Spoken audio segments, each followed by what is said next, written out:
Hello guys, আমি আশরাফ খান আছি আপনাদের সাথে। আমি থাকি ওমান মাস্কাট। জাস্ট আমি আপনাদের দেখাতে চাচ্ছি যে আপনারা বাইরে যদি বাসে ভ্রমণ করেন কিভাবে করবেন, জাস্ট এটা, দ্যাটস ইট। আপনাদের যদি বাসে ভ্রমণ করতে হয় বাইরের দেশগুলোতে এমন ঘর বানানো থাকে রাস্তার পাশে, দেখেন এখানে আছে, তারপরে ওই দেখেন ওখানে আছে, ওখানে একটা আছে, এমন ঘর বানানো থাকবে রাস্তার এই পাশে বা ওই পাশে। তো আপনাদের ভ্রমণ করতে হলে এখানে এসে বসতে হবে। প্রথমত ঘরগুলা দেখলেন আপনারা, এই ঘরগুলোতে এসে বসে থাকতে হবে যদি আপনাদের বাইরে বাসে ভ্রমণ করতে হয় আর কি, বুঝতে পেরেছেন? তারপরে বাকিটা পরে দেখেন।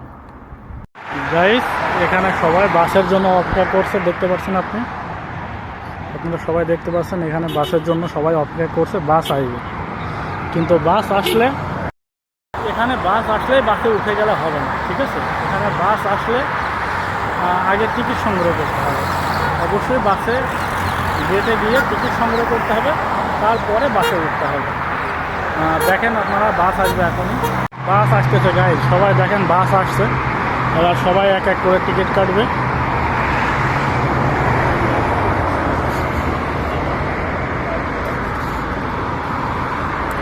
দেখেন এখানে ড্রাইভারের কাছে অবশ্যই টিকিট কাটতে হবে। দেখতে পাচ্ছেন গাইজ, বাসটা চলতেছে, বাসটা কিছু বন্ধ নয়, বাসটা চলছে। বাসের ভিতরে যদি আপনাদের এই বাসটা দাঁড় করাতে হয়, এখন কোনো জায়গায় মনে করেন সামনে স্টপ আছে, আপনি বাসটাকে দাঁড় করাবেন, তাহলে দেখতে পাচ্ছেন যে রেড বাটনটা আছে, যে এখানে দেখাচ্ছে যে রেড বাটনটা আছে, আপনাকে চিল্লাইয়ে বলতে হবে না,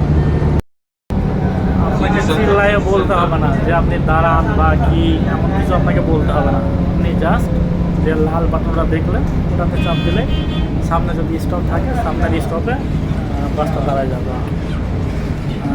তো এই ছিল আজকের ভিডিওটা। অবশ্যই this is my first blog, অবশ্যই আমাকে সাপোর্ট করবেন সবাই।